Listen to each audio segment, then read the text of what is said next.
ഇന്ന് അദ്വൈതാശ്രമം കോഴിക്കോട് സ്വാമി ചിദാനന്ദപുരി അവർകൾ അദ്ദേഹത്തിനൊരു പ്രസ്താവന കണ്ടു. കേരളത്തിലെ മുഖ്യമന്ത്രി പിണറായി വിജയൻ പറഞ്ഞു എന്നുള്ളതിൻ്റെ പേരിൽ ഈ ഷർട്ടിടൽ പ്രശ്നമുണ്ടല്ലോ, അതൊരു വിവാദമാക്കണ്ട എന്ന്. ആര് പറഞ്ഞു എന്നല്ല നോക്കേണ്ടത്, എന്ത് പറഞ്ഞു എന്നാണ് നോക്കേണ്ടത്. യുക്തിയുക്തം ഉമാദേയം വചനം ബാലകാദമി. ആ കൊച്ചു പയ്യനാണെങ്കിലും അവൻ പറയുന്നത് യുക്തിയോട് കൂടിയിട്ടുള്ള കാര്യമാണ്, നമുക്ക് അംഗീകരിക്കണം. അതേ സമയത്ത് ബ്രഹ്മാവ് പറയുന്നു ഒരു യുക്തിയില്ലാത്തൊരു കാര്യം, ഒരു ചവറ് കാര്യം അംഗീകരിക്കേണ്ടെന്നാണ് പറഞ്ഞിട്ടുള്ളത്. ഷർട്ട് ഇട്ടിട്ട് അമ്പലത്തിൽ കയറുന്നുണ്ട് ഒരു വിഷമമില്ല. ശാസ്ത്രങ്ങൾ പലതുമുണ്ട്, പക്ഷേ കാലവും ദേശവും മാറുന്നതിനനുസരിച്ച് കാലധർമ്മം ദേശധർമ്മം അതിനനുസരിച്ച് ഇനിയുള്ള കാലഘട്ടത്തിൽ ഷർട്ട് ഇട്ട് കയറിയുകൊണ്ട് ഒരബദ്ധവുമില്ല എന്നാണ് ഇപ്പോൾ ചിദാനന്ദപുരി ഇപ്പോഴെല്ലാം നേരത്തെ പറഞ്ഞിട്ടുണ്ട്, ഇപ്പോൾ അതേ വീണ്ടും ആവർത്തിക്കുകയും ചെയ്തിട്ടുണ്ട്. ഇനിയിപ്പോൾ എന്താ സംഭവിക്കുക എന്നല്ലേ, അതാ രസം.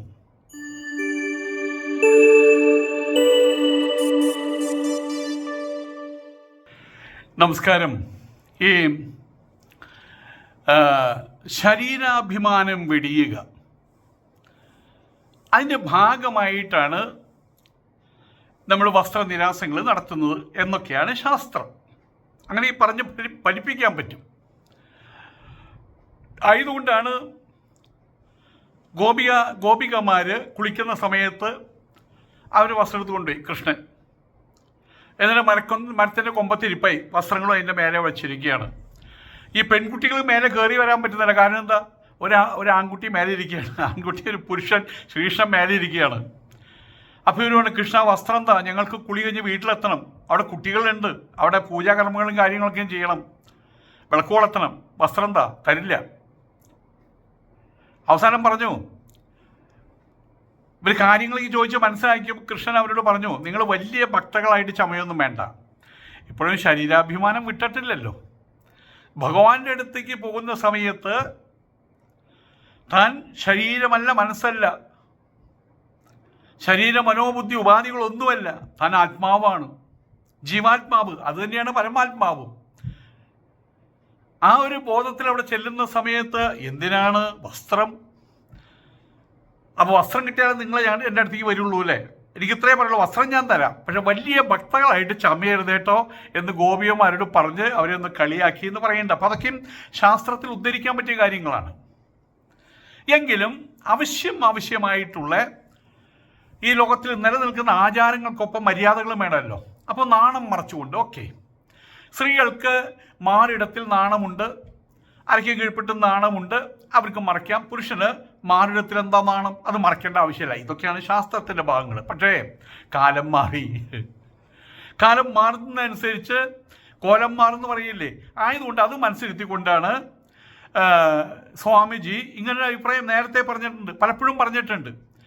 ഇപ്പോൾ പിണറായി വിജയൻ, നമ്മുടെ മുഖ്യമന്ത്രി പിണറായി വിജയൻ, SNDP സ്വാമി സച്ചിദാനന്ദ സ്വാമികൾ അദ്ദേഹം പറഞ്ഞു കാലത്തിനനുസരിച്ച് മുന്നോട്ട് പോയില്ലെങ്കിൽ നമ്മൾ പുറകോട്ട് പോകും, 100 വർഷം പുറകോട്ട് പോകും.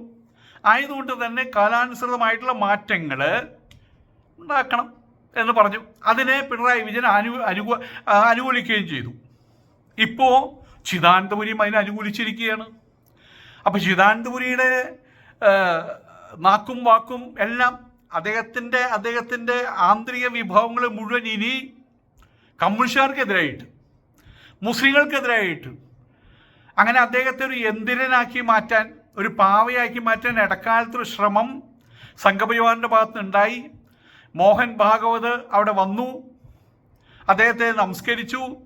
അത്രയായത് കൂടിയിട്ട് സ്വാമി ആകെ തൊലഞ്ഞു എന്നാണ് വിചാരിച്ചത്. സ്വാമിയുടെ സ്വാമിത്വം പോയി, എല്ലാം പോയി. അവസാനം അദ്ദേഹം RSS സ്വാമിയായി മാറി എന്ന് ഞാനടക്കം കരുതിയിട്ടുണ്ട് കേട്ടോ, ഞാനടക്കം കരുതിയിട്ടുണ്ട്. എൻ്റെ കൂടി ഗുരുവാണ് അദ്ദേഹം, എന്നെ പഠിപ്പിച്ചിട്ടുണ്ട് അദ്ദേഹം, അദ്ദേഹത്തിനൊപ്പം താമസിച്ച് ഞാൻ പഠിച്ചിട്ടുണ്ട്. സംസ്കൃതത്തിൻ്റെ ഗഹനമായിട്ടുള്ള വശങ്ങൾ അദ്ദേഹത്തോടൊപ്പം നീന്തിക്കയറാൻ പറ്റില്ല എന്ന് കണ്ടുകൊണ്ട് ഞാനവിടെ സ്ഥലം വിട്ടു വേഗം, വളരെ ബുദ്ധിമുട്ടാണ്.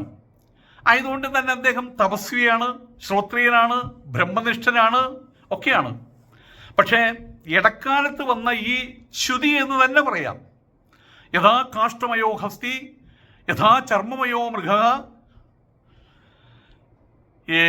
കാഷ്ടം എന്ന് പറഞ്ഞാൽ മരക്കൊട്ട കൊണ്ടൊരു ആന ഉണ്ടാക്കി കഴിഞ്ഞാൽ അതിനെ കാണുന്ന സമയത്ത് അയ്യോ ആന കുത്താൻ വരുമെന്ന് നമ്മൾ പറയൂ. മരക്കട്ടുകൊണ്ടുണ്ടാക്കിയ ആനയ്ക്ക് മതം പൊട്ടുവോ? അതിന് നമ്മൾ പേടിക്കേണ്ട ആവശ്യമില്ല. വേറെ എന്തെങ്കിലും തുണിയോ എന്തെങ്കിലും ചർമ്മം വെച്ചിട്ട് ഒരു കലമാന ഉണ്ടാക്കി എന്നിട്ട് അതിൻ്റെ അടിയിൽ കുറേ വൈക്കോലയും കുത്തി തിരികിയിട്ട് അതിന് വീട്ടിൽ കൊണ്ടിട്ട് എന്താ പ്രസവിക്കാത്തത് നോക്കി നടക്കും നമ്മൾ. അപ്പം അതൊക്കെ എന്ന് പറയുന്ന പോലെ ധർമ്മത്തിൽ നിന്ന് ഒന്ന് തെന്നി മാറിക്കഴിഞ്ഞാൽ ഗുരു അല്ലാതായിട്ട് മാറും. ഇത് ഭീഷ്മാചാര്യന് പറഞ്ഞ കാര്യമാണത്, പരശുരാമനോട് പറഞ്ഞ കാര്യമാണത്.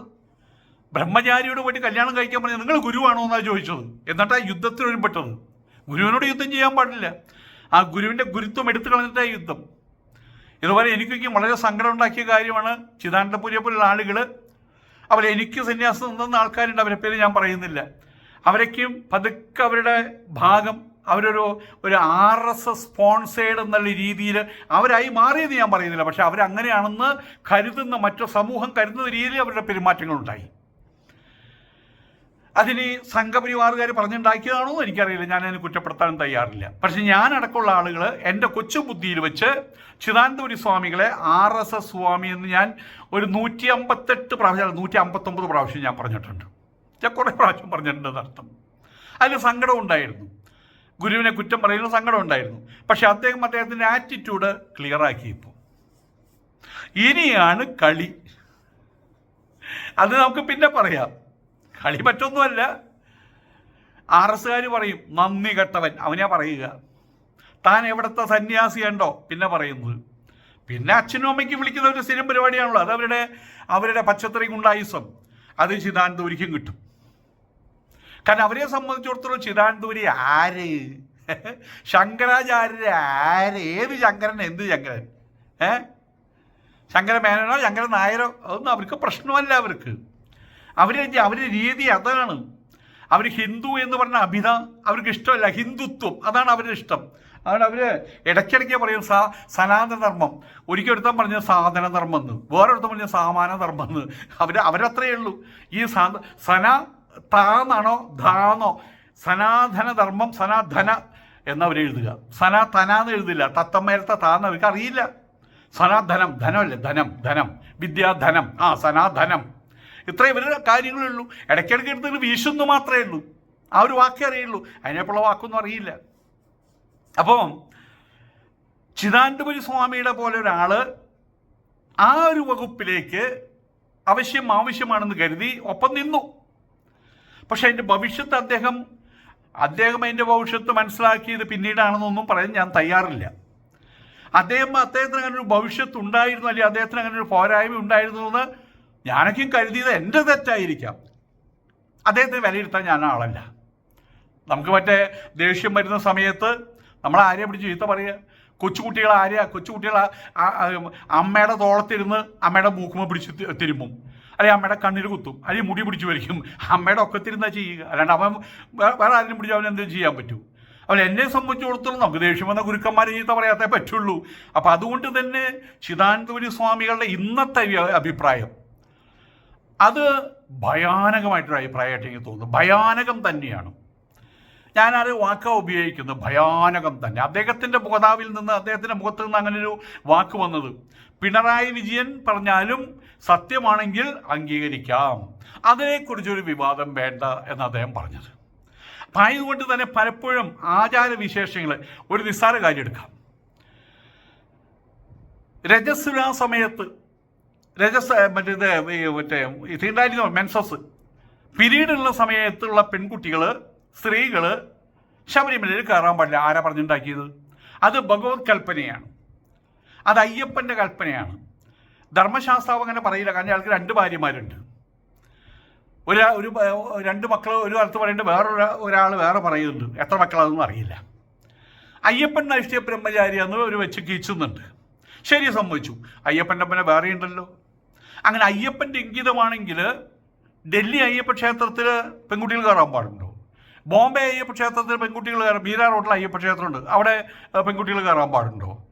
എന്താ അയ്യപ്പൻ പറയോ? നമ്മളുടെ മഹാരാഷ്ട്രയിലുള്ള മീര റോഡ് PO അവിടുത്തെ എൻ്റെ ക്ഷേത്രത്തിൽ പെൺകുട്ടികൾ കയറിക്കോട്ടെ. ശബരിമലയിൽ കയറാൻ പാടില്ല. പിന്നെ ഡൽഹിയിൽ കയറിക്കോട്ടെ എന്ന് പറയൂ. അങ്ങനെ ഒരു കോണത്തപ്പനുണ്ടോ? അങ്ങനെ ഒരു ദൈവമുണ്ടോ? ആയതുകൊണ്ട് ഇതെല്ലാം മനുഷ്യന്മാരുണ്ടാക്കി വെച്ചതാണ്. ഓരോ കാലഘട്ടങ്ങളിൽ ഉണ്ടാക്കി വയ്ക്കുന്ന ഓരോ സിസ്റ്റംസ് അത്ര മാത്രമേ ഉള്ളൂ അതിനകത്ത്. അവരെ സംബന്ധിച്ചിടത്തോളം ചില സാഹചര്യങ്ങളുടെ സമ്മർദ്ദം കൊണ്ട് കാടാണത്, കൊടുങ്കാടാണത്. കടുവ ഇറങ്ങുന്ന കാടാ. പുലിയും കടുവയും എന്നുള്ളത് വ്യത്യാസം പലർക്കും അറിയില്ല കേട്ടോ. കടുവയാണ് ഭയങ്കരൻ, പുലിയെ നമുക്കൊരു വെട്ടോത്തിണ്ടി നേരിടാം. അപ്പോൾ അതൊക്കെ മലമ്പാമ്പ്, രാജവമ്പാലേക്കുള്ള സ്ഥലമാണ്. അപ്പോൾ അതൊക്കെയായിട്ട് ബന്ധപ്പെടുത്തി കുറേ നിയമങ്ങളും കാര്യങ്ങളും വന്നതാണ്. ആചാരങ്ങൾക്കൊക്കെ അത്രേ പ്രാബല്യമുള്ളൂ. ഒരു കാലഘട്ടത്തിൽ അടിസ്ഥാന വർഗം എന്ന് പറയും. ഇപ്പം അടിസ്ഥാന വർഗം എന്ന് പറഞ്ഞാൽ അടി കിട്ടും അല്ലേ? അടിസ്ഥാനം തന്നെയാണ്. ഇത് വന്നിട്ട് അവർ ചിലപ്പോൾ അടി കൊടുക്കും. പക്ഷെ അന്നത്തെ കാലഘട്ടത്തിൽ എങ്ങനെയാണ് അവരെ സംബന്ധിച്ചിടത്തോളം അവരുടെ ജീവന പദ്ധതി പോലും അവർ ചേറിലും കുളിച്ച് അങ്ങനെയും കുളിച്ച് ആ രീതിയിൽ. അപ്പോൾ അവർക്ക് വൃത്തിയോ വെടുപ്പോ മറ്റുള്ള കാര്യങ്ങളായിട്ട് വലിയ ബന്ധങ്ങളുണ്ടാവില്ല. അപ്പോൾ അവരോട് നീ ഇന്നും ഇങ്ങോട്ട് വരണ്ടാ, നീ വീട്ടിലിരുന്ന് പൂജിച്ചാൽ മതി എന്നൊക്കെ പറഞ്ഞിട്ടുണ്ടായിരിക്കും. അവർക്ക് വേറെ പാത്രം വെച്ച് കൊടുത്തിട്ടുണ്ടായിരിക്കും. അവിടെ ഭൂമിയിൽ കുണ്ടു കുഴിച്ചിട്ട് അവിടെ ഇലയിട്ടിട്ട് അതിനകത്ത് കൊളുത്ത് അതിൽ ഊത്തിയിട്ടുണ്ടായിരിക്കും. അതൊക്കെ അന്നത്തെ കാലഘട്ടം. ഇന്നതല്ലോ സ്ഥിതി. അപ്പോൾ കാലാനുസൃതമായിട്ടുള്ള മാറ്റം വരണം. ഞാൻ ഇതിൽ മറ്റൊരു കാര്യം പറയട്ടെ. ഷർട്ട് അമ്പലത്തിൽ കയറാൻ പാടുണ്ടോ? ഷർട്ട് അമ്പലത്തിൽ കയറാൻ പാടില്ലേ? ഈ ഒരു കാര്യത്തെക്കുറിച്ചുള്ള തീരുമാനം ഇപ്പോൾ ചിദാനന്ദപുരി ഇങ്ങനൊരു കാര്യം പറഞ്ഞു. ഈ ചിദാനന്ദപുരി മഹാരാജനോട് അദ്ദേഹത്തിൻ്റെ പാദങ്ങളുടെ അത്ര ഉയരം എനിക്കുള്ളൂ. അദ്ദേഹത്തിൻ്റെ പാദങ്ങളിൽ നിന്ന് ഞാൻ പറയണേ, സ്വാമിൻ, ഹിന്ദുക്കളുടെ ക്ഷേത്രങ്ങളിൽ ഹിന്ദുക്കൾക്ക് കയറാനുള്ള അവകാശത്തെക്കുറിച്ച് പോലും അങ്ങ് സംസാരിക്കണം. അങ്ങയുടെ വാക്കിന് വിലയുണ്ട്. ഞാൻ ചില്ലത്തരം പറയുന്ന ആളാണ്. അങ്ങയുടെ വാക്കിന് വിലയുണ്ട്. അപ്പോൾ പിന്നെ ഇവിടെ സംഭവിക്കുന്നത് എന്താ? ഞാൻ പറഞ്ഞ് കൃത്യമായിട്ട് അങ്ങേക്ക് മനസ്സിലാണ്ടോ? ചിലപ്പോൾ അങ്ങേക്ക് ഈ വീഡിയോ ആരെങ്കിലും കാണിച്ചു തരേണ്ടി അവർക്ക് മനസ്സിലാണ്ടോ ഇല്ല. ഹിന്ദുക്കളുടെ ക്ഷേത്രത്തിൽ ഹിന്ദുക്കൾക്ക് കയറാനുള്ള അവകാശം വേണം. ഹിന്ദുക്കളുടെ ക്ഷേത്രത്തിൽ ഹിന്ദുക്കൾക്ക് എല്ലാ അവകാശവും വേണം. പറഞ്ഞ് മനസ്സിലായിട്ടോ? ഇപ്പോൾ അത് പറയാനാകട്ടെ, പുലയനാകട്ടെ, വിശ്വകർമ്മജനാകട്ടെ, തട്ടാനാകട്ടെ, അല്ലെങ്കിൽ കുലവനാകട്ടെ, അതല്ലെങ്കിൽ നായരാകട്ടെ, ഈഴവനാകട്ടെ, ഈഴവന്മാരുടെ അവാന്തര വിഭാഗങ്ങളുടെ തണ്ടാനാകട്ടെ, നായന്മാരെ 7, 14, 7, 21 ജാതി ഉണ്ടെന്നാണ് പറയുന്നത്. അത് ആരും ആകട്ടെ, നമ്പൂരി ആകട്ടെ, അത് പരദേശി ബ്രാഹ്മണനാകട്ടെ, ആരാണെങ്കിൽ പോലും പൂജ അറിയുന്നവൻ പൂജാരി. ആരാണ് പൂജ അറിയുന്നവൻ? പൂജാരി. ഇവിടെ എവിടെയെങ്കിലും അവർക്ക് സംവരണം എഴുതി വെച്ചിട്ടുണ്ടോ? ഗവൺമെൻറ് ക്ഷേത്രങ്ങളിൽ പോലും സംവരണം കൊടുത്തിട്ടുണ്ടല്ലോ. കേരള ബ്രാഹ്മണന്മാർക്ക് ആരാത് പറഞ്ഞിട്ടുള്ളത്? ആയതുകൊണ്ട് അതിനുവേണ്ടി ശബ്ദമുയർത്താൻ ചിദാനന്ദപുരിയുള്ള ആളുകൾ, അദ്ദേഹം ഇപ്പോഴും പ്രായത്തിലൊരു പക്ഷെ എൻ്റെ ഒപ്പം വലിയ എന്നേക്കാൾ മേലെയായിരിക്കും, അല്ലെങ്കിൽ എനിക്ക് താഴെയായിരിക്കും. ഏകദേശം ഒരു 10, 62, 63, 64 വയസ്സായിട്ടുണ്ടായിരിക്കും അദ്ദേഹത്തിന്. എങ്കിലും അദ്ദേഹം ദൃഢഗാത്രനാണ്. 2 പേരേക്ക് ഇടിച്ചു വീഴ്ത്താനുള്ള ശേഷിയുണ്ട്. അത് അദ്ദേഹത്തിൻ്റെ മനസ്സിനുമുണ്ടെന്ന് അദ്ദേഹം ജനങ്ങളെ ബോധിപ്പിക്കണം. എനിക്ക് ബോധ്യമുണ്ട്. ഇനി പൂജയ്ക്ക് വരുന്ന ആളുകൾ പരിശോധനയ്ക്ക് ശേഷം എല്ലാ വിധത്തിലും അവിടെ പൂജാ മന്ത്രങ്ങൾ, അവരുടെ പൂജയ്ക്ക് ഉപയോഗിക്കുന്ന മുദ്രകൾ എന്നിത്യാദി കാര്യങ്ങൾ അതിൽ കൃത്യത വരുത്തി അയാളുടെ അകംപുറം ശുദ്ധിയാണെന്ന് വരുത്തി അത്തരം ആൾക്കാരെ കയറ്റാൻ പാടില്ല. കുലത്തിൻ്റെ പേരിലോ ഗോത്രത്തിൻ്റെ പേരിലോ ജനിച്ച സങ്കേതത്തിൻ്റെ പേരിലോ പാരമ്പര്യത്തിൻ്റെ പേരിലോ ഒരു തെണ്ട്രിയുമാകുന്നില്ല, ഒരു പൂജ്ഞാനിയുമാകുന്നില്ല. ആ ഒരു കാര്യത്തിന് ശബ്ദമുയർത്താൻ മുമ്പിൽ നിൽക്കേണ്ട SNDP-കാരാ. ആ ഒരു കാര്യത്തിൽ ശബ്ദം ഉയർത്താൻ മുമ്പിൽ നിൽക്കേണ്ട SNDP-യുടെ പ്രസിഡൻ്റായിട്ടുള്ള മറ്റെന്തായാലും അദ്ദേഹത്തിൻ്റെ പരിചിത സച്ചിദാനന്ദ സ്വാമികളാണ്. അദ്ദേഹം വിട്ടില്ല. അദ്ദേഹത്തിൻ്റെ ഷർട്ടാണ് പ്രശ്നം. അതുപോലെ തന്നെ SNDP-യുടെ മറ്റേ ജനറൽ സെക്രട്ടറി ഉണ്ട്. മറ്റേ ശിവഗിരിയിലത്തെ കാര്യം പറഞ്ഞേട്ടോ. ശിവഗിരിയിലത്തെ പ്രസിഡന്റ് സച്ചിദാനന്ദ സ്വാമികൾ, മറ്റത് വെള്ളാപ്പള്ളി നടേശൻ മിണ്ടില്ലല്ലോ. ഈ ഒരു കാര്യം മിണ്ടില്ല. അത് വലിയൊരു കാര്യമല്ലേ? ഹിന്ദു സമൂഹത്തിനകത്ത് വേർതിരിവുണ്ടാക്കുന്ന വലിയൊരു വിപത്താണത്. നീ അവിടെ നിൽക്ക്, നീ ഇവിടെ നിൽക്ക്. മറ്റേ എന്തായാലും പറയാം, നമ്മളുടെ കുഴിക്കാട്ട് പച്ച, ആ തന്ത്രസമുച്ചയത്തിൻ്റെ ഒരു ഭാഗമാണ് കുഴിക്കാട്ട് പച്ച. ആ കുഴിക്കാട്ട് പച്ചയിൽ 10ാം പടത്തിൽ എഴുതി വെച്ചിട്ടുണ്ട് നായർ നിൽക്കേണ്ട സ്ഥലം, ഈഴവ് നിൽക്കേണ്ട സ്ഥലം, പുലയൻ നിൽക്കേണ്ട സ്ഥലം, പറയൻ നിൽക്കേണ്ട സ്ഥലം. ഇതൊക്കെ എത്രയും അവജ്ഞാപൂർണമാണ്, പറയാതിരിക്കാൻ പറ്റില്ല. അതുകൊണ്ട് ആ ഒരു കാര്യത്തിൽ വലുതായിട്ടുള്ള ശ്രദ്ധ ചെലുത്തണം. അതിലാണ് ശ്രദ്ധ ചെലുത്തേണ്ടത്. ഇതാണിപ്പോൾ ഇത്രത്തോളം ആയ സ്ഥിതിക്ക് എനിക്ക് ശിതാനന്ദപുരി സ്വാമികളോട് പറയാനുള്ളത് ഇതാണ്. ആ ഒരു കാര്യത്തിൽ ശ്രദ്ധ ചെലുത്തണം. ഷർട്ടിൻ്റെ കാര്യത്തിൽ എന്നതിലുപരി ജാതിയുടെ കാര്യത്തിൽ ആരെങ്കിലും ഒരു തുടക്കം വയ്ക്കണം. ജാതി മനസ്സിൽ കൊണ്ട് നടന്നോട്ടെ, അത് പെട്ടെന്നൊന്നും പോവില്ല. അച്ഛൻ ഇഴവനാണെങ്കിൽ മകൻ ഇഴവൻ, അമ്മ നായരാണെങ്കിൽ മോൻ നായർ, അങ്ങനെയൊക്കെയാണ് രീതികൾ. കുറേ കാലം കഴിയുമ്പോൾ അമേരിക്ക അവിടെ നായർ, റഷ്യയിൽ ജോലി എടുക്കുന്ന ആൾ നായരാണോ? ഇവിടുന്ന് പോയി പിന്നെ നായരില്ല പട്ടിണില്ല ഒന്നുമില്ല, എല്ലാം അവിടെ തന്നെ വർക്കേഴ്സാണ്. അവർക്ക് അതൊന്നും പ്രശ്നമല്ല. അപ്പം അത് മനസ്സിലുണ്ടാവും. പക്ഷേ അത് പൊതുസ്ഥലങ്ങളിൽ അത് പ്രകടിപ്പിക്കാൻ, പൊതുസ്ഥലങ്ങളിൽ അത്തരം ഡിസ്ക്രിമിനേഷൻ അത് ഏർപ്പെടുത്തുന്ന കാര്യത്തിൽ ആരാണെങ്കിലും, ഏത് ഗവൺമെൻറ് ആണെങ്കിലും അതിനെതിരെ വിരൽ ചൂണ്ടണം. അത് മര്യാദയാണ്, അത് ധർമ്മമാണ്. ശിതാനന്ദപുരി ആ ധർമ്മം അനുഷ്ഠിക്കണം. ഞാൻ പറയില്ല, ധർമ്മം പഠിപ്പിക്കാൻ ഞാനായിട്ടില്ല, ഒരു സാമ്യം ധർമ്മം പഠിപ്പിക്കാൻ ഞാനായിട്ടില്ല. പക്ഷെ ധർമ്മമാണെന്ന് ഞങ്ങൾ കരുതുന്നു. ആ ധർമ്മത്തിന് വേണ്ടിയിട്ട് വലിയ ശബ്ദം ഉയർത്താത്തത് എന്താണെന്ന് എന്നൊരു സംശയവും ഞങ്ങൾ അങ്ങയുടെ മുമ്പിൽ വയ്ക്കുകയാണ്. അപ്പോൾ കൊച്ചു കൊച്ചു പ്രശ്നങ്ങളിൽ നിന്ന് മാറിയിട്ട് ഇത്തരം വലിയ പ്രശ്നങ്ങളിലേക്ക് കടക്കണം എന്ന് എൻ്റെ അഭിപ്രായം. പിന്നെ ഷർട്ട് ഉപയോഗിക്കുന്ന കാര്യത്തിൽ പറഞ്ഞല്ലോ, അമ്പലത്തിനകത്ത് ഷർട്ട് ആകാം എന്നൊക്കെയും പറഞ്ഞല്ലോ, ആകാം അരുതെന്നൊക്കെയും പറയണ്ടല്ലോ. അങ്ങനെ ആകാമെന്നൊരു നിയമം വന്നാൽ ആദ്യമായിട്ട് ഷർട്ട് ഇടിക്കേണ്ട ആരെയെന്നറിയോ? നിങ്ങളിപ്പോൾ കോഴിക്കോട് അല്ലെങ്കിൽ തിരുവനന്തപുരത്ത് അല്ലെങ്കിൽ ഏതെങ്കിലും ജില്ലാ തലസ്ഥാനത്ത്, ഉൾനാട് ഗ്രാമങ്ങളിലല്ല, അവിടെ പോയിട്ട് ആരും ഷർട്ട് ഇടാണ്ട് വന്ന് നടക്കാൻ കണ്ടിട്ടുണ്ട്. ഇപ്പോൾ പണ്ടുണ്ടായിരുന്നല്ലോ, ഇപ്പോൾ നടക്കാൻ കണ്ടിട്ടുണ്ടോ? പക്ഷേ തൃശ്ശൂരിനെ സംബന്ധിച്ചിടത്തോളം തൃശ്ശൂരിലെ ഏറ്റവും വലിയ ആഘോഷം ആലോചിക്കുക. തൃശ്ശൂരിലെ ഏറ്റവും വലിയ ആഘോഷം അതൊന്ന് പറഞ്ഞ്. തൃശ്ശൂർ പൂരമല്ലേ? ആണ്, തൃശ്ശൂർ പൂരമാണ് തൃശ്ശൂരിൻ്റെ ഏറ്റവും വലിയ ആഘോഷം. തൃശ്ശൂരിനെ അറിയപ്പെടുന്നത് തൃശ്ശൂർ പൂരത്തിൻ്റെ പേരിലല്ലേ?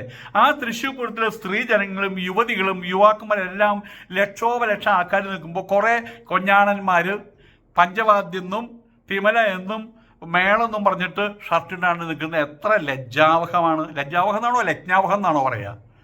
ലജ്ഞാവഹം എന്നാ, എന്നാൽ ലജ്ഞാവഹം ആകട്ടെ. ലജ്ഞാവഹം ഓക്കെ. അപ്പോൾ അവിടെ ഇത് ഒരു സ്വർണ്ണ ചെയിലിട്ടുണ്ടായിരിക്കും, അതിന് വേണ്ടി മാത്രം. അത് ഈ പൊക്കളും ഇതെല്ലാം കാണിച്ച് നിന്ന് കൊടുക്കുന്ന എന്തിനു വേണ്ടിയിട്ടാണ്? അത് നല്ല ഷർട്ട് ഇടണം, കോട്ട് ഇടണം അവരെ കൊണ്ട്. അത് 3 പീസ് സൂട്ട് ഇടിക്കണം. കാരണം എന്താണ്? അത് വലിയൊരു സംഭവമല്ലേ പഞ്ചവാദ്യം. അപ്പം 3 പീസ് സൂട്ടിട്ട് ടൈയും കോട്ടും കെട്ടി പാൻറ്റ് ഇട്ടിട്ട് തലയിൽ തൊപ്പിയും വെച്ചിട്ട് വേണം. അങ്ങനെ എവിടെ വേണമെങ്കിൽ നോക്കിക്കോ, വലിയ കൊട്ടുകാരയ്ക്കും ഉത്തരേന്ത്യനെ വരിക ഉള്ളി ഇതൊക്കെ പിടിച്ച് വരുന്നത് തലയിൽ തലപ്പാവൊക്കെയാണ്. അങ്ങനെ വരണം, അതിനും കൂടി മാറ്റം വരണം. നമസ്കാരം.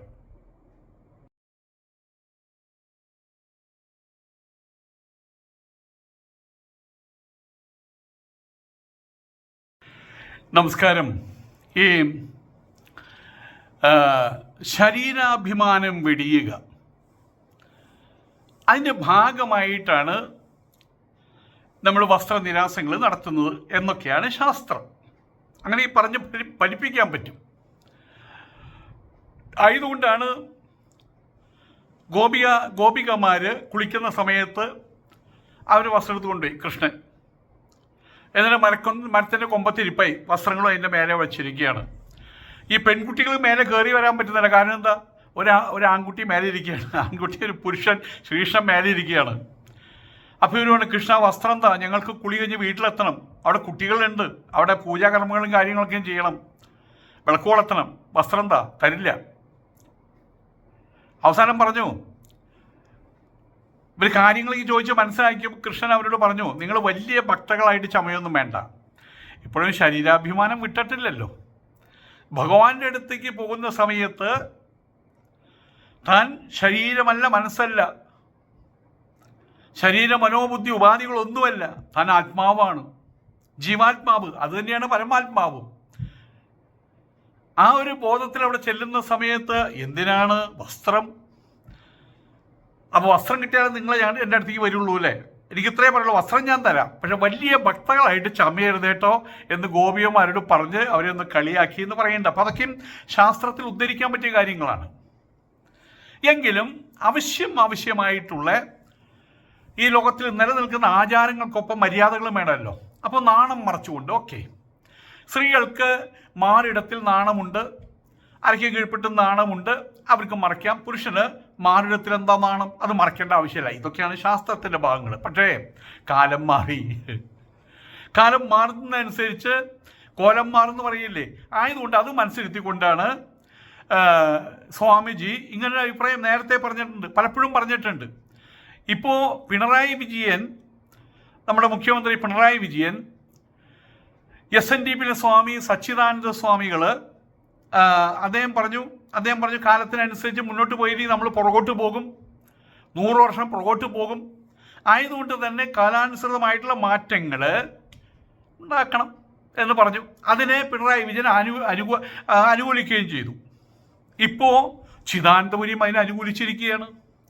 അപ്പോൾ ചിദാനന്ദപുരിയുടെ നാക്കും വാക്കും എല്ലാം അദ്ദേഹത്തിൻ്റെ ആന്തരിക വിഭവങ്ങൾ മുഴുവൻ ഇനി കമ്മ്യൂണിസ്റ്റുകാർക്കെതിരായിട്ട്, മുസ്ലിങ്ങൾക്കെതിരായിട്ട്, അങ്ങനെ അദ്ദേഹത്തെ ഒരു യന്ത്രനാക്കി മാറ്റാൻ, ഒരു പാവയാക്കി മാറ്റാൻ ഇടക്കാലത്തൊരു ശ്രമം സംഘപരിവാറിൻ്റെ ഭാഗത്തുനിന്നുണ്ടായി.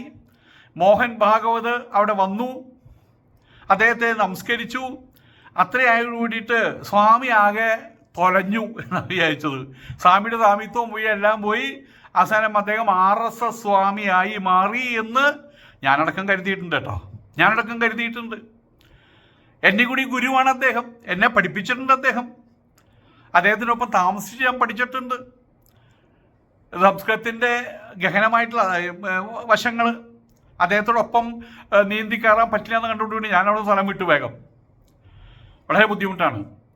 ആയതുകൊണ്ട് തന്നെ അദ്ദേഹം തപസ്വിയാണ്, ശ്രോത്രിയനാണ്, ബ്രഹ്മനിഷ്ഠനാണ്, ഒക്കെയാണ്. പക്ഷേ ഇടക്കാലത്ത് വന്ന ഈ ച്യുതി എന്ന് തന്നെ പറയാം. യഥാ കാഷ്ടമയോ ഹസ്തി യഥാ ചർമ്മമയോ മൃഗ. കാഷ്ടം എന്ന് പറഞ്ഞാൽ മരക്കൊട്ട കൊണ്ടൊരു ആന ഉണ്ടാക്കി കഴിഞ്ഞാൽ അതിനെ കാണുന്ന സമയത്ത് അയ്യോ ആന കുത്താൻ പറ്റുമെന്ന് നമ്മൾ പറയൂ. മരക്കട്ടോണ്ടുണ്ടാക്കിയ ആനയ്ക്ക് മതം പൊട്ടു. അതിന് നമ്മൾ പേടിക്കേണ്ട ആവശ്യമില്ല. വേറെ എന്തെങ്കിലും തുണിയോ എന്തെങ്കിലും ചർമ്മം വെച്ചിട്ട് ഒരു കലമാന ഉണ്ടാക്കി എന്നിട്ട് അതിൻ്റെ അടിയിൽ കുറേ വൈക്കോലയും കുത്തി തിരികിയിട്ട് അതിന് വീട്ടിൽ കൊണ്ടിട്ട് എന്താ പ്രസവിക്കാത്തത് നോക്കി നടക്കും നമ്മൾ. അപ്പം അതൊക്കെ എന്ന് പറഞ്ഞ പോലെ ധർമ്മത്തിൽ നിന്ന് തെന്നി മാറിക്കഴിഞ്ഞാൽ ഗുരു അല്ലാതായിട്ട് മാറും. ഇത് ഭീഷ്മാചാര്യർ പറഞ്ഞ കാര്യമാണത്, പരശുരാമനോട് പറഞ്ഞ കാര്യമാണത്. ബ്രഹ്മചാരിയോട് പോയിട്ട് കല്യാണം കഴിക്കാൻ പറഞ്ഞത് നിങ്ങൾ ഗുരുവാണോ എന്നാണ് ചോദിച്ചത്. എന്നിട്ടാണ് യുദ്ധത്തിന് ഒരുപ്പെട്ടത്. ഗുരുവിനോട് യുദ്ധം ചെയ്യാൻ പാടില്ല. ആ ഗുരുവിൻ്റെ ഗുരുത്വം എടുത്തു കളഞ്ഞിട്ടാണ് യുദ്ധം. ഇതുപോലെ എനിക്കൊക്കെ വളരെ സങ്കടം ഉണ്ടാക്കിയ കാര്യമാണ് ചിദാനന്ദപുരിയെ പോലുള്ള ആളുകൾ. എനിക്ക് സന്യാസം നിന്ന ആൾക്കാരുണ്ട്, അവരെ പേര് ഞാൻ പറയുന്നില്ല. അവരൊക്കെയും പതുക്കെ അവരുടെ ഭാഗം അവരൊരു RSS സ്പോൺസേഡ് എന്നുള്ള രീതിയിൽ അവരായി മാറിയെന്ന് ഞാൻ പറയുന്നില്ല. പക്ഷെ അവരങ്ങനെയാണെന്ന് കരുതുന്ന, മറ്റു സമൂഹം കരുതുന്ന രീതിയിൽ അവരുടെ പെരുമാറ്റങ്ങളുണ്ടായി.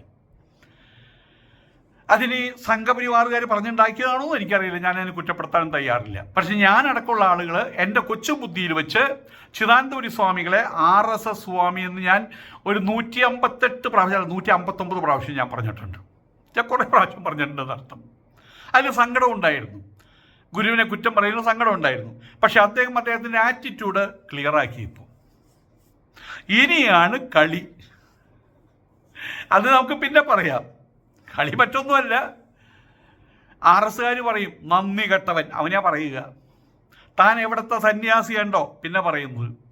പിന്നെ അച്ഛനും അമ്മയ്ക്കും വിളിക്കുന്ന ഒരു സ്ഥിരം പരിപാടിയാണല്ലോ. അത് അവരുടെ പച്ചത്തറി ഗുണ്ടായുസം. അത് ചിദാനന്ദപുരിക്കും കിട്ടും. കാരണം അവരെ സംബന്ധിച്ചിടത്തോളം ചിദാനന്ദപുരി ആര്, ശങ്കരാചാര്യരെ ആര്, ഏത് ശങ്കരൻ, എന്ത് ശങ്കരൻ, ശങ്കരമേനോ ശങ്കരൻ നായരോ, അതൊന്നും അവർക്ക് പ്രശ്നമല്ല. അവരുടെ രീതി അതാണ്. അവർ ഹിന്ദു എന്ന് പറഞ്ഞ അവർക്ക് ഇഷ്ടമല്ല. ഹിന്ദുത്വം അതാണ് അവരുടെ ഇഷ്ടം. അതുകൊണ്ട് അവർ ഇടയ്ക്കിടയ്ക്ക് പറയും സനാതന ധർമ്മം. ഒരിക്കലൊരുത്തം പറഞ്ഞ സാധന ധർമ്മം എന്ന്, വേറൊരുത്തം പറഞ്ഞ സാമാന ധർമ്മം എന്ന്. അവരത്രയേ ഉള്ളൂ. ഈ താന്നാണോ ധാന്നോ, സനാതന ധർമ്മം, സനാധന എന്നവരെഴുതുക. സനാതന എന്ന് എഴുതില്ല. തത്തമ്മേരത്തെ താന്ന് അവർക്ക് അറിയില്ല. സനാധനം, ധനമല്ലേ, ധനം, വിദ്യാധനം, സനാധനം. ഇത്രയും ഇവരുടെ കാര്യങ്ങളുള്ളൂ. ഇടയ്ക്കിടയ്ക്ക് എടുത്തിട്ട് വീശുന്നു മാത്രമേ ഉള്ളൂ. ആ ഒരു വാക്കേ അറിയുള്ളൂ. അതിനെപ്പോഴുള്ള വാക്കൊന്നും അറിയില്ല. അപ്പോൾ ചിദാനന്ദപുരി സ്വാമിയുടെ പോലെ ഒരാൾ ആ ഒരു വകുപ്പിലേക്ക് ആവശ്യമാണെന്ന് കരുതി ഒപ്പം നിന്നു. പക്ഷെ അതിൻ്റെ ഭവിഷ്യത്ത് അദ്ദേഹം അതിൻ്റെ ഭവിഷ്യത്ത് മനസ്സിലാക്കിയത് പിന്നീടാണെന്നൊന്നും പറയാൻ ഞാൻ തയ്യാറില്ല. അദ്ദേഹത്തിന് അങ്ങനെ ഒരു ഭവിഷ്യത്ത് ഉണ്ടായിരുന്നു, അല്ലെങ്കിൽ അദ്ദേഹത്തിന് അങ്ങനെ ഒരു പോരായ്മ ഉണ്ടായിരുന്നു എന്ന് ഞാനൊക്കെയും കരുതിയത് എൻ്റെ തെറ്റായിരിക്കാം. അദ്ദേഹത്തിന് വിലയിരുത്താൻ ഞാൻ ആളല്ല. നമുക്ക് മറ്റേ ദേഷ്യം വരുന്ന സമയത്ത് നമ്മൾ ആരെയും പിടിച്ച് ചീത്ത പറയുക, കൊച്ചുകുട്ടികൾ അമ്മയുടെ തോളത്തിരുന്ന് അമ്മയുടെ മൂക്കുമ പിടിച്ച് തിരുമ്പും, അല്ലെങ്കിൽ അമ്മയുടെ കണ്ണിൽ കുത്തും, അല്ലെങ്കിൽ മുടി പിടിച്ച് വലിക്കും. അമ്മയുടെ ഒക്കത്തിരുന്നാ ചെയ്യുക, അല്ലാണ്ട് അവൻ വേറെ ആരെങ്കിലും പിടിച്ച് അവൻ എന്തെങ്കിലും ചെയ്യാൻ പറ്റൂ? അവൻ എന്നെ സംബന്ധിച്ചിടത്തോളം നമുക്ക് ദേഷ്യം വന്ന ഗുരുക്കന്മാരെ ചീത്ത പറയാത്തേ പറ്റുള്ളൂ. അപ്പം അതുകൊണ്ട് തന്നെ ചിദാനന്ദപുരി സ്വാമികളുടെ ഇന്നത്തെ അഭിപ്രായം അത് ഭയാനകമായിട്ടൊരു അഭിപ്രായമായിട്ട് എനിക്ക് തോന്നുന്നു. ഭയാനകം തന്നെയാണ്.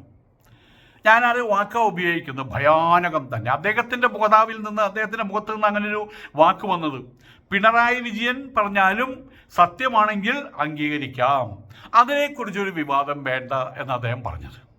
അപ്പം ആയതുകൊണ്ട് തന്നെ പലപ്പോഴും ആചാരവിശേഷങ്ങൾ, ഒരു നിസ്സാര കാര്യം എടുക്കാം. രജസ്സുല സമയത്ത് തീണ്ടാലി മെൻസസ് പിരീഡുള്ള സമയത്തുള്ള പെൺകുട്ടികൾ, സ്ത്രീകൾ ശബരിമലയിൽ കയറാൻ പാടില്ല. ആരാ പറഞ്ഞുണ്ടാക്കിയത്? അത് ഭഗവത് കൽപ്പനയാണ്, അത് അയ്യപ്പൻ്റെ കൽപ്പനയാണ്. ധർമ്മശാസ്ത്രാവ് അങ്ങനെ പറയില്ല, കാരണം അയാൾക്ക് 2 ഭാര്യമാരുണ്ട്. ഒരു 2 മക്കൾ ഒരു കാലത്ത് പറയുന്നുണ്ട്, ഒരാൾ വേറെ പറയുന്നുണ്ട്. എത്ര മക്കളാണെന്നും അറിയില്ല. അയ്യപ്പൻ നൈഷ്ഠ്യ ബ്രഹ്മചാരിയെന്ന് ഒരു വെച്ച് കീച്ചുന്നുണ്ട്. ശരി, സംഭവിച്ചു. അയ്യപ്പൻ്റെ അപ്പനെ വേറെ ഉണ്ടല്ലോ. അങ്ങനെ അയ്യപ്പൻ്റെ ഇംഗിതമാണെങ്കിൽ ഡൽഹി അയ്യപ്പ ക്ഷേത്രത്തിൽ പെൺകുട്ടികൾ കയറാൻ പാടുണ്ടോ? ബോംബെ അയ്യപ്പ ക്ഷേത്രത്തിൽ പെൺകുട്ടികൾ കയറാം. മീര റോഡിൽ അയ്യപ്പ ക്ഷേത്രമുണ്ട്, അവിടെ പെൺകുട്ടികൾ കയറാൻ പാടുണ്ടോ? എന്താ അയ്യപ്പൻ പറയോ? നമ്മളുടെ മഹാരാഷ്ട്രയിലുള്ള മീര റോഡ് PO, അവിടുത്തെ എൻ്റെ ക്ഷേത്രത്തിൽ പെൺകുട്ടികൾ കയറിക്കോട്ടെ. ശബരിമലയിൽ കയറാൻ പാടില്ല. പിന്നെ ഡൽഹിയിൽ കയറിക്കോട്ടെ എന്ന് പറയൂ? അങ്ങനെ ഒരു കോണത്തപ്പനുണ്ടോ? അങ്ങനെ ഒരു ദൈവമുണ്ടോ? ആയതുകൊണ്ട് ഇതെല്ലാം മനുഷ്യന്മാരുണ്ടാക്കി വെച്ചതാണ്. ഓരോ കാലഘട്ടങ്ങളിൽ ഉണ്ടാക്കി വയ്ക്കുന്ന ഓരോ സിസ്റ്റംസ് അത്ര മാത്രമേ ഉള്ളൂ അതിനകത്ത്. അവരെ സംബന്ധിച്ചിടത്തോളം ചില സാഹചര്യങ്ങളുടെ സമ്മർദ്ദം കൊണ്ട് കാടാണത്, കൊടുങ്കാടാണത്. കടുവ ഇറങ്ങുന്ന കാടാ. പുലിയും കടുവയും എന്നുള്ളത് വ്യത്യാസം പലർക്കും അറിയില്ല കേട്ടോ. കടുവയാണ് ഭയങ്കരൻ, പുലിയെ നമുക്കൊരു വെട്ടോത്തിണ്ടി നേരിടാം. അപ്പോൾ അതൊക്കെ മലമ്പാമ്പ്, രാജവമ്പാലേക്കുള്ള സ്ഥലമാണ്. അപ്പോൾ അതൊക്കെയായിട്ട് ബന്ധപ്പെടുത്തി കുറേ നിയമങ്ങളും കാര്യങ്ങളും വന്നതാ. ആചാരങ്ങൾക്കൊക്കെ അത്രേ പ്രാബല്യമുള്ളൂ. ഒരു കാലഘട്ടത്തിൽ അടിസ്ഥാന വർഗം എന്ന് പറയും. ഇപ്പം അടിസ്ഥാന വർഗം എന്ന് പറഞ്ഞാൽ അടി കിട്ടും, അല്ലേ? അടിസ്ഥാനം തന്നെയാണ്. ഇത് വന്നിട്ട് അവർ ചിലപ്പോൾ അടി കൊടുക്കും. പക്ഷെ അന്നത്തെ കാലഘട്ടത്തിൽ എങ്ങനെയാണ് അവരെ സംബന്ധിച്ചിടത്തോളം അവരുടെ ജീവന പദ്ധതി പോലും അവർ ചേറിലും കുളിച്ച് അങ്ങനെയും കുളിച്ച് ആ രീതിയിൽ.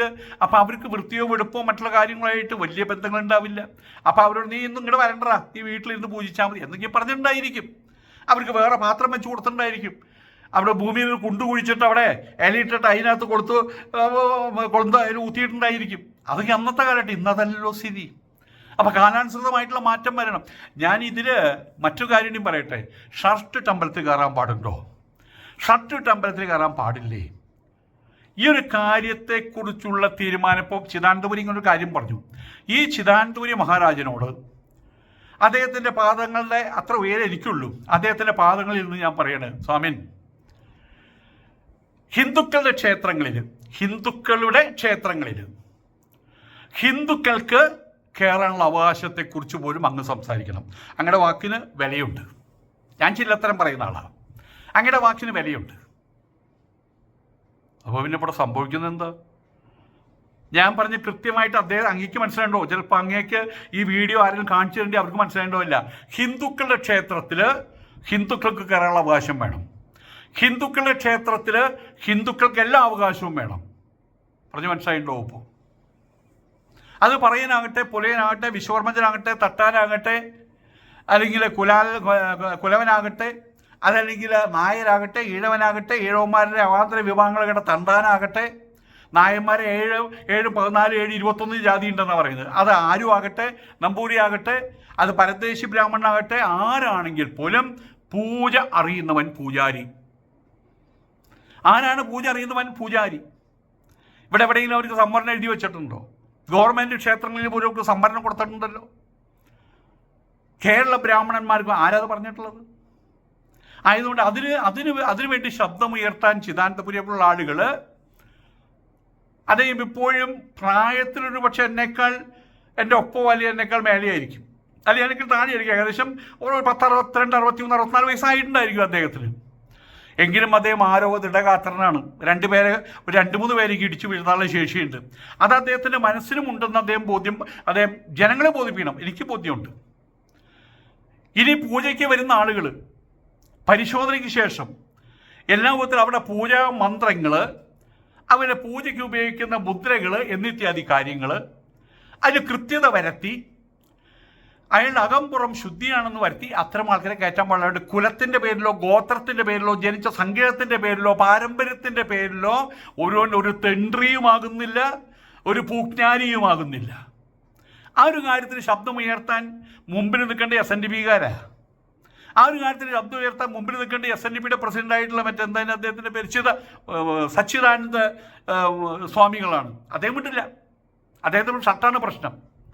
അതുപോലെ തന്നെ SNDP-യുടെ മറ്റേ ജനറൽ സെക്രട്ടറി ഉണ്ട്, മറ്റേ ശിവഗിരിയിലത്തെ കാര്യം പറഞ്ഞേട്ടോ, ശിവഗിരിയിലത്തെ പ്രസിഡന്റ് സച്ചിദാനന്ദ സ്വാമികൾ. മറ്റത് വെള്ളാപ്പള്ളി നടേശൻ മിണ്ടില്ലല്ലോ. ഈ ഒരു കാര്യം മിണ്ടില്ല. അത് വലിയൊരു കാര്യമല്ലേ? ഹിന്ദു സമൂഹത്തിനകത്ത് വേർതിരിവുണ്ടാക്കുന്ന വലിയൊരു വിപത്താണത്. നീ അവിടെ നിൽക്ക്, നീ ഇവിടെ നിൽക്ക്. എന്തായാലും പറയാം, നമ്മളുടെ കുഴിക്കാട്ട് പച്ച, ആ തന്ത്രസമുച്ചയത്തിൻ്റെ ഒരു ഭാഗമാണ് കുഴിക്കാട്ട് പച്ച. ആ കുഴിക്കാട്ട് പച്ചയിൽ 10ാം പടത്തിൽ എഴുതി വെച്ചിട്ടുണ്ട് നായർ നിൽക്കേണ്ട സ്ഥലം, ഈഴവ നിൽക്കേണ്ട സ്ഥലം, പുലയൻ നിൽക്കേണ്ട സ്ഥലം, പറയൻ നിൽക്കേണ്ട സ്ഥലം. ഇതൊക്കെ എത്രയും അവജ്ഞാപൂർണമാണ്, പറയാതിരിക്കാൻ പറ്റില്ല. അതുകൊണ്ട് ആ ഒരു കാര്യത്തിൽ വലുതായിട്ടുള്ള ശ്രദ്ധ ചെലുത്തണം. അതിലാണ് ശ്രദ്ധ ചെലുത്തേണ്ടത്. ഇതാണിപ്പോൾ ഇത്രത്തോളം ആയ സ്ഥിതിക്ക് എനിക്ക് ചിദാനന്ദപുരി സ്വാമികളോട് പറയാനുള്ളത് ഇതാണ്. ആ ഒരു കാര്യത്തിൽ ശ്രദ്ധ ചെലുത്തണം. ഷർട്ടിൻ്റെ കാര്യത്തിൽ എന്നതിലുപരി ജാതിയുടെ കാര്യത്തിൽ ആരെങ്കിലും ഒരു തുടക്കം വയ്ക്കണം. ജാതി മനസ്സിൽ കൊണ്ട് നടന്നോട്ടെ, അത് പെട്ടെന്നൊന്നും പോവില്ല. അച്ഛൻ ഈഴവനാണെങ്കിൽ മകൻ ഈഴവൻ, അമ്മ നായരാണെങ്കിൽ മോൻ നായർ, അങ്ങനെയൊക്കെയാണ് അതിൻ്റെ രീതികൾ. കുറേ കാലം കഴിയുമ്പോൾ അമേരിക്ക അവിടെ നായർ, റഷ്യയിൽ ജോലി എടുക്കുന്ന ആൾ നായരാണോ? ഇവിടുന്ന് പോയി പിന്നെ നായരുമില്ല പട്ടിരുമില്ല ഒന്നുമില്ല, എല്ലാം അവിടെ തന്നെ വർക്കേഴ്സാണ്. അവർക്ക് അതൊന്നും പ്രശ്നമല്ല. അപ്പം അത് മനസ്സിലുണ്ടാവും. പക്ഷേ അത് പൊതുസ്ഥലങ്ങളിൽ അത് പ്രകടിപ്പിക്കാൻ, പൊതുസ്ഥലങ്ങളിൽ അത്തരം ഡിസ്ക്രിമിനേഷൻ അത് ഏർപ്പെടുത്തുന്ന കാര്യത്തിൽ ആരാണെങ്കിലും, ഏത് ഗവൺമെൻറ് ആണെങ്കിലും അതിനെതിരെ വിരൽ ചൂണ്ടണം. അത് മര്യാദയാണ്, അത് ധർമ്മമാണ്. ചിദാനന്ദപുരി ആ ധർമ്മം അനുഷ്ഠിക്കണം ഞാൻ പറയില്ല. ധർമ്മം പഠിപ്പിക്കാൻ ഞാനായിട്ടില്ല. ഒരു സാമ്യം ധർമ്മം പഠിപ്പിക്കാൻ ഞാനായിട്ടില്ല. പക്ഷെ ധർമ്മമാണെന്ന് ഞങ്ങൾ കരുതുന്നു. ആ ധർമ്മത്തിന് വേണ്ടിയിട്ട് വലിയ ശബ്ദം ഉയർത്താത്തത് എന്താണെന്ന് എന്നൊരു സംശയവും ഞങ്ങൾ അങ്ങയുടെ മുമ്പിൽ വയ്ക്കുകയാണ്. അപ്പോൾ കൊച്ചു കൊച്ചു പ്രശ്നങ്ങളിൽ നിന്ന് മാറിയിട്ട് ഇത്തരം വലിയ പ്രശ്നങ്ങളിലേക്ക് കടക്കണം എന്നെൻ്റെ അഭിപ്രായം. പിന്നെ ഷർട്ട് ഉപയോഗിക്കുന്ന കാര്യത്തിൽ പറഞ്ഞല്ലോ, അമ്പലത്തിനകത്ത് ഷർട്ട് ആകാം എന്നൊക്കെയും പറഞ്ഞല്ലോ, ആകാം അരുതെന്നൊക്കെയും പറയണ്ടല്ലോ. അങ്ങനെ ആകാമെന്നൊരു നിയമം വന്നാൽ ആദ്യമായിട്ട് ഷർട്ട് ഇടിക്കേണ്ട ആരെയെന്നറിയോ? നിങ്ങളിപ്പോൾ കോഴിക്കോട് അല്ലെങ്കിൽ തിരുവനന്തപുരത്ത് അല്ലെങ്കിൽ ഏതെങ്കിലും ജില്ലാ തലസ്ഥാനത്ത്,